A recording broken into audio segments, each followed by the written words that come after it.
This is The Complete Creative, the podcast for creative pros who want success without sacrificing what matters most. I'm Bree Stockwell, life coach to creative professionals who love meaningful work and a complete life. Each week, we talk about what it actually takes to create your intentional life, where your health, relationships, meaningful creative work, and your inner peace joyfully coexist. Let's get started.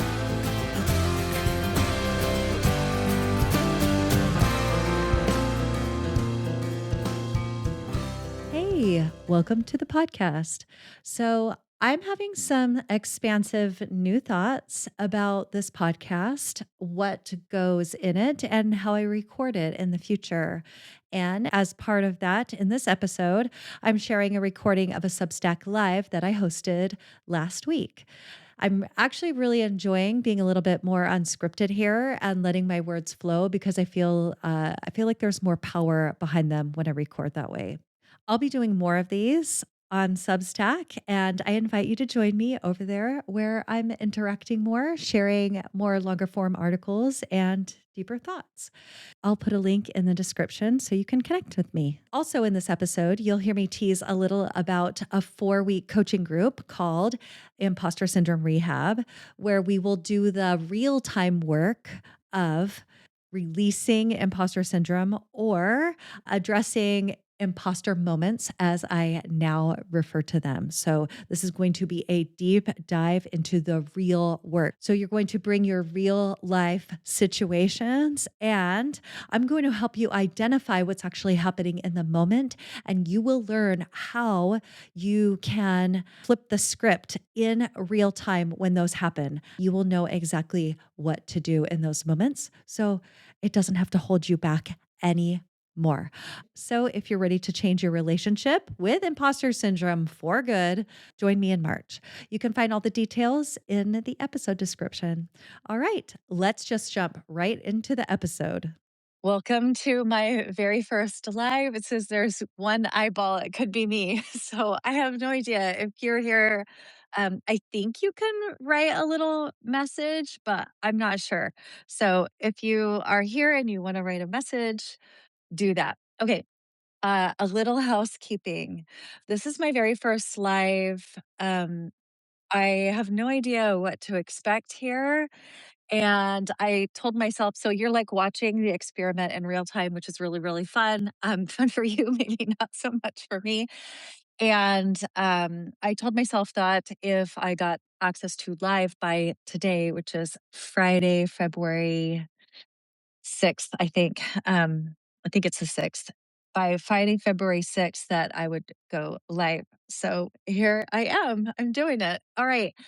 The my thought here is to share more of my spoken thoughts here on Substack, and and I will put the audio into my podcast, The Complete Creative.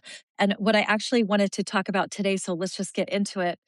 Um, I wanted to talk about imposter syndrome today because this has been high up on my mind. I keep hearing these words together, and I have a spicy opinion about it, but I'm also formulating um, how we might want to, hi, Michelle, how we might want to think about it instead.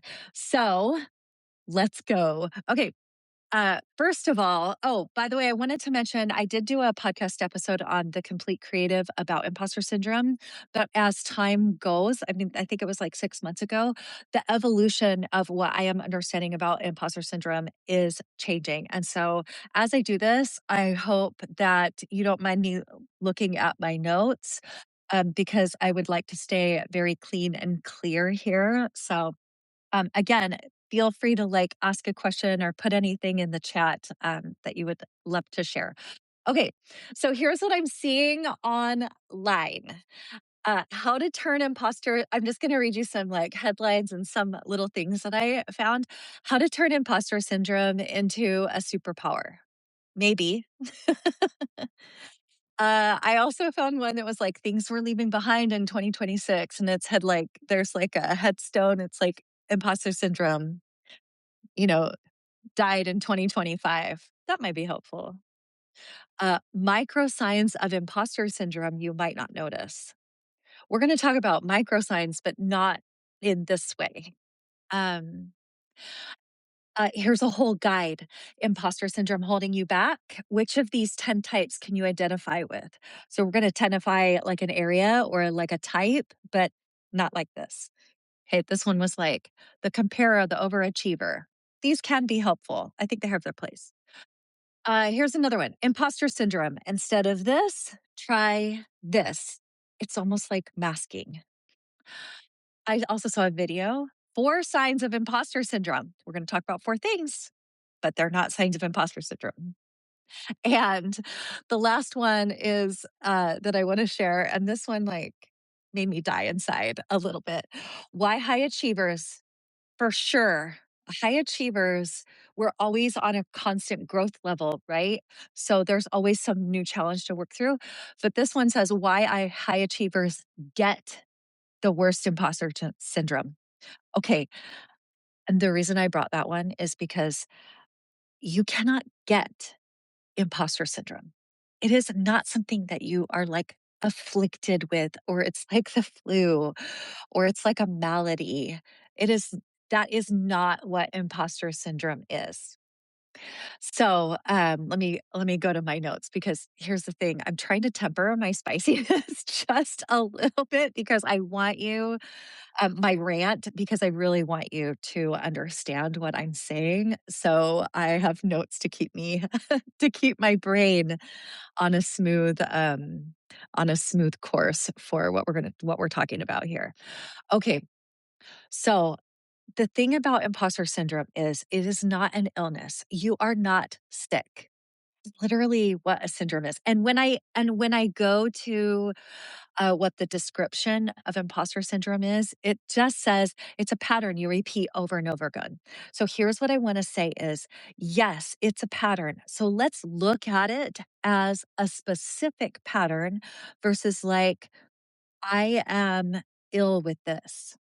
Okay, so let me collect my mind here.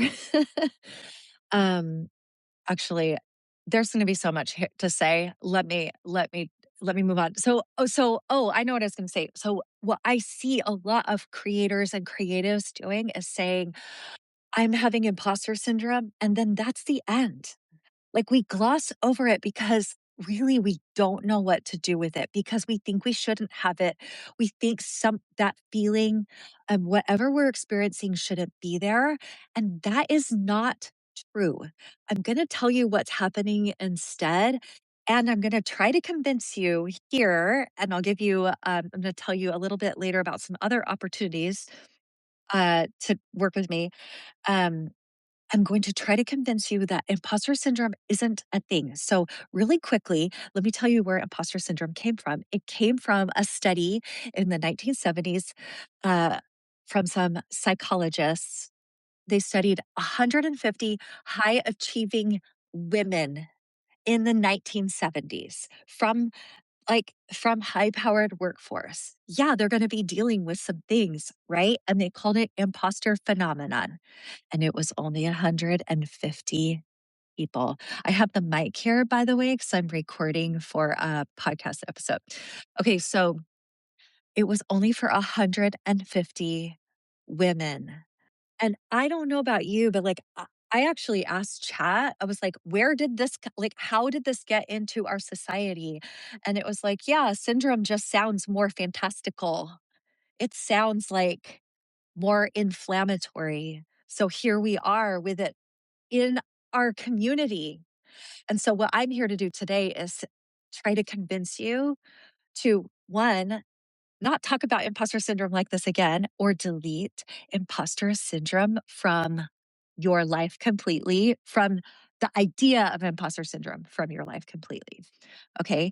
So let's do that I want to do that in a few ways. Okay. So once you start to like let the idea of imposter syndrome dissolve. I want you to let the idea fade away. I like wanted to create a little video that had like the words imposter syndrome and they just kind of dissolved. Like we touched it with a magic wand right here, right now, and it just kind of faded away. Let just do that. Like imagine that is happening.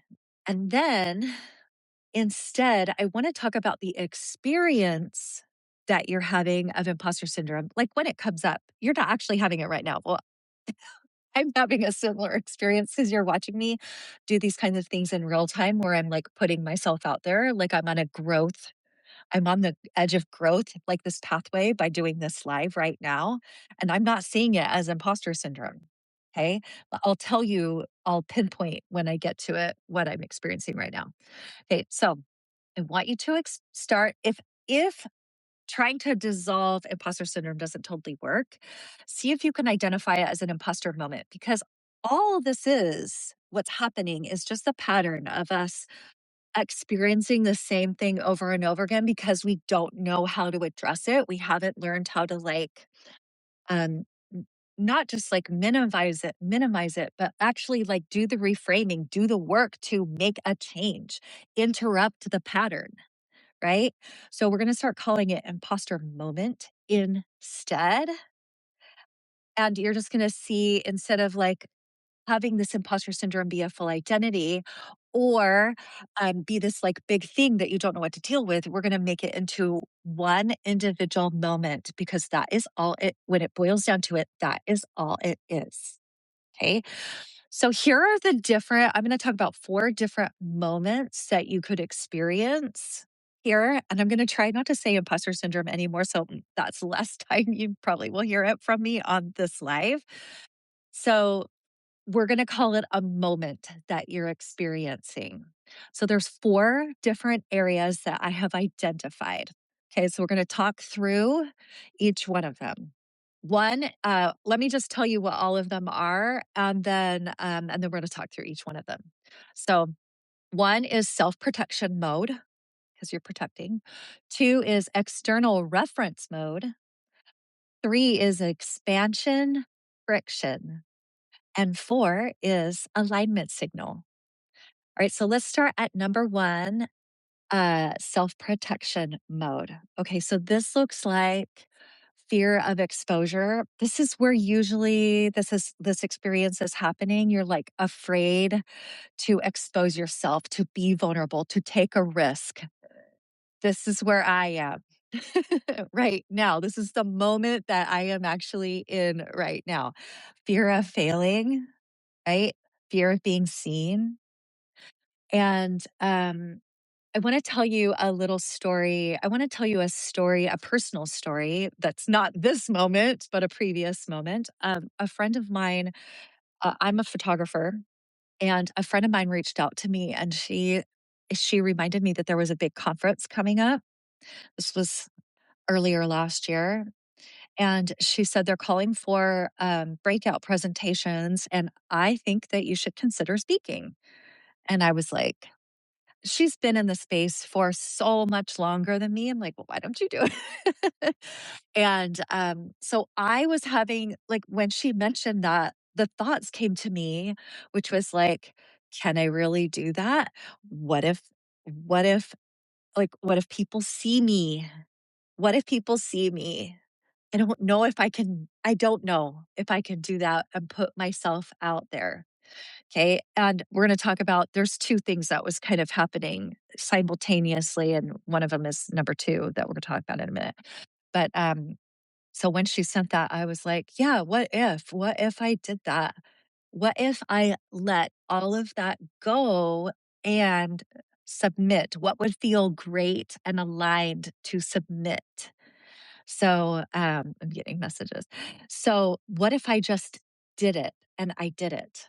I did not let those thoughts keep me from doing the thing. And it was really powerful. I did a break. So, I wanted to do a breakout session. It was a panel discussion. It was really powerful. It was helpful in the community. And I got to put myself out there in a way that felt really good for me. I'll do it differently next time. Okay.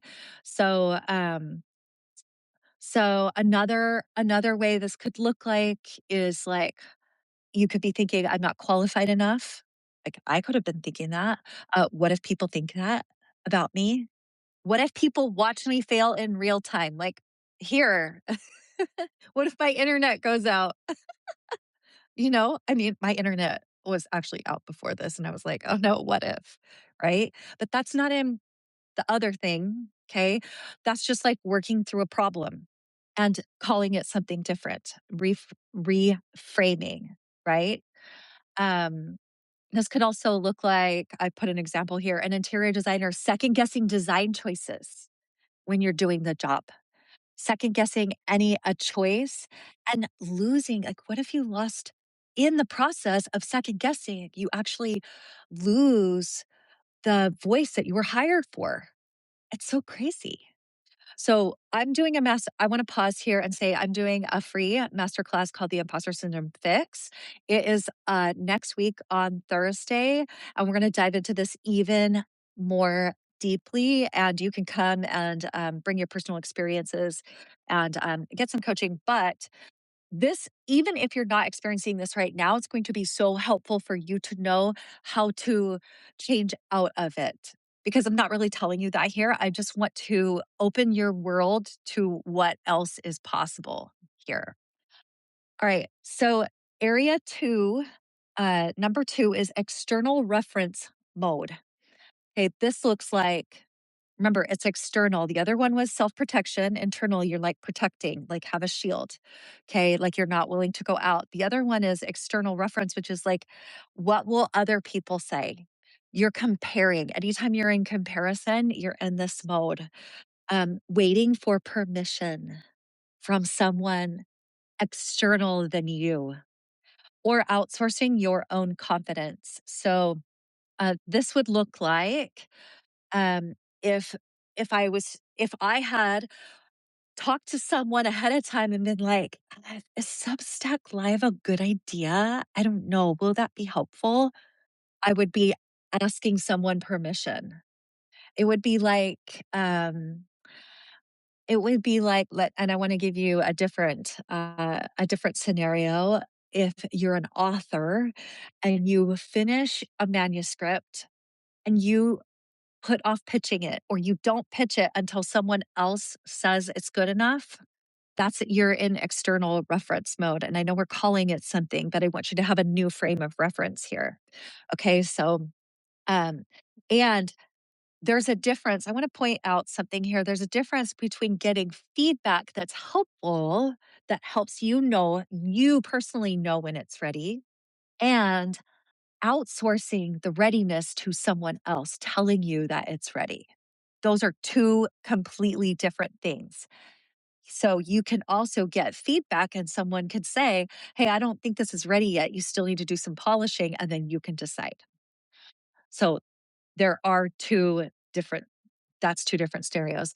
This could also look like, and I feel like I've done this before, um, posting work and then like I'm talking about like Instagram or social media or like anywhere that you would share it, and then waiting for all of the good feeling likes and comments to come in so that you can decide how you feel about it because you haven't decided how you feel about it before you shared it. That's a 100% external reference mode is outsourcing your own confidence, okay? Because you haven't decided that. Okay, so if either of these are feeling familiar or you have dealt with this before, put it in the comments. Um, let me know what like if this is like resonating, you can give me a thumbs up or you can do a yes, oh my gosh, this happened to me. All right. So number 3 is expansion friction.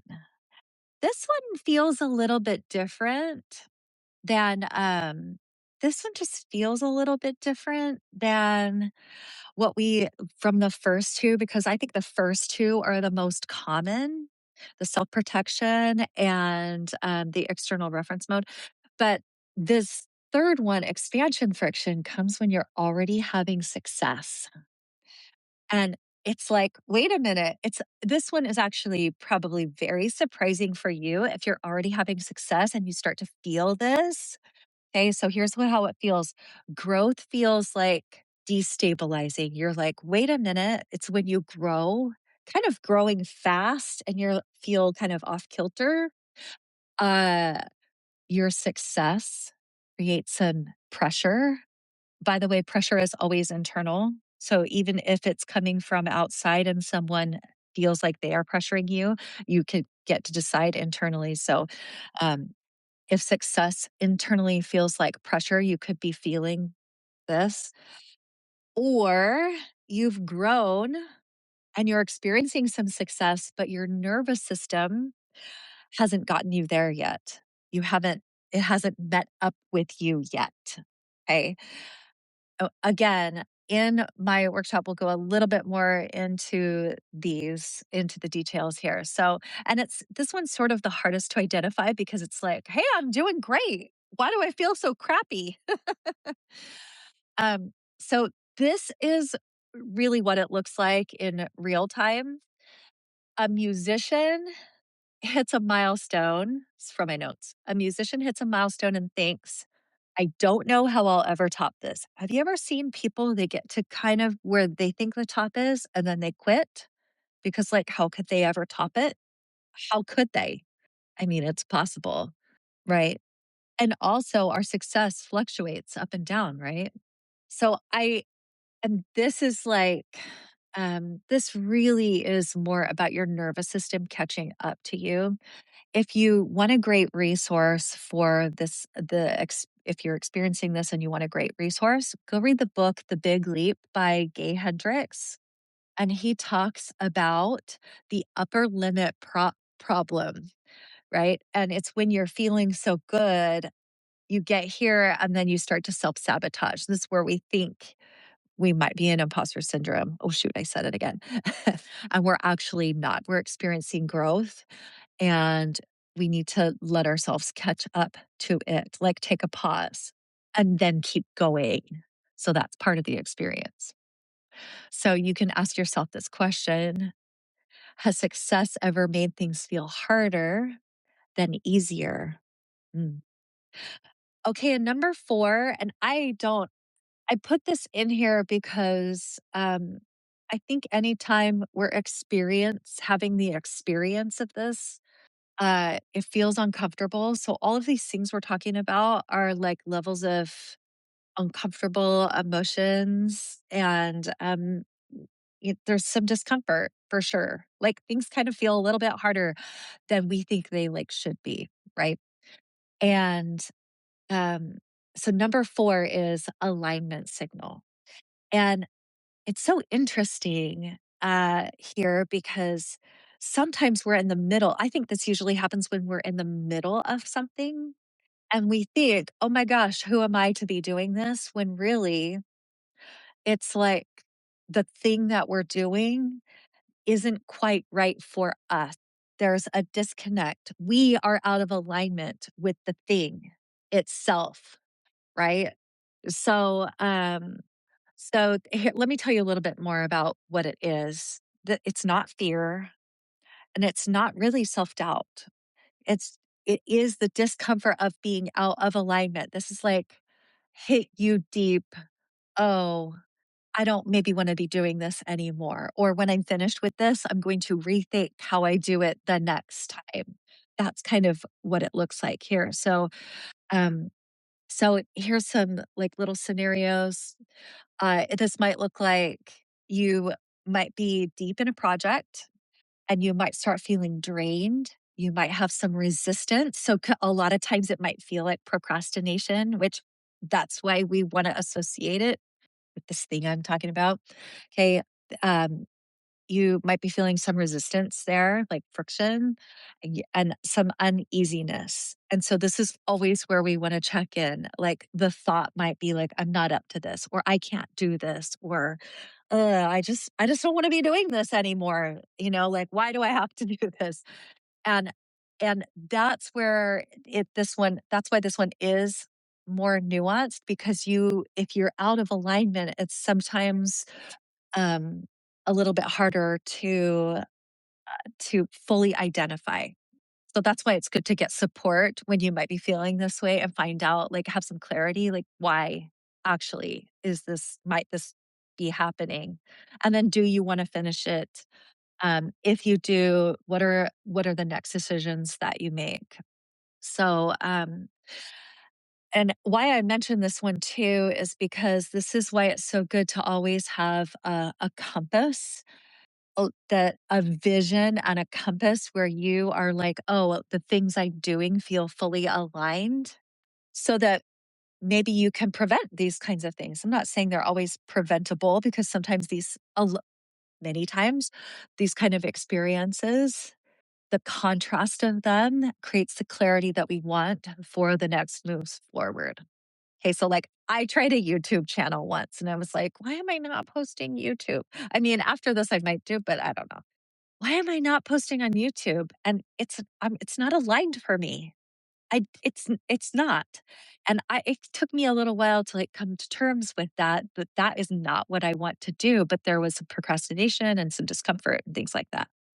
So, um, oh my goodness, I've been here on here. Okay, I only wanted to take 15 to 20 minutes. So those, if that kind of friction feels familiar, that is the last one. Okay, last, I'm just going to repeat them all for you. One, self protection. Two, external reference. Remember, these are a moment, not a full. Maybe it's a pattern, but we're going to release that and just live in the one moment, because the shift happens one moment at a time. Okay, three is expansion friction. Four is alignment signal. Oh, that's it, just four. Okay, so here's the thing that I want to tell you. If you've ever thought to yourself, I have imposter syndrome, or I can't, like, I've been dealing with it, it was a good thing. Like, it was hopeful to get you to where you are at this moment. And now that you know these things, you can let it go, because that was then and this is now. It's not the thing that you need to move forward anymore. Like, it's not an identity, and you don't have to identify with it any longer. Okay. So you, you're not broken. You're not sick. You are whole as yourself.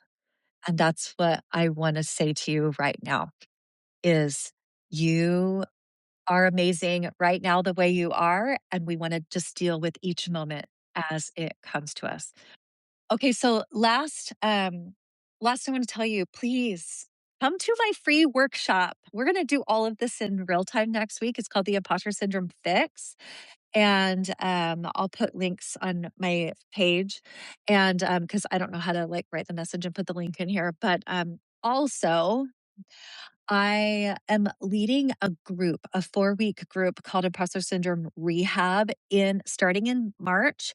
And we are going to deep dive into all of this. And the reason why I like to focus on one thing at a time is because it teaches us so much about how to work with other things that come up in our lives. So working with this is such a huge thing in life, in our work, and can hold us back.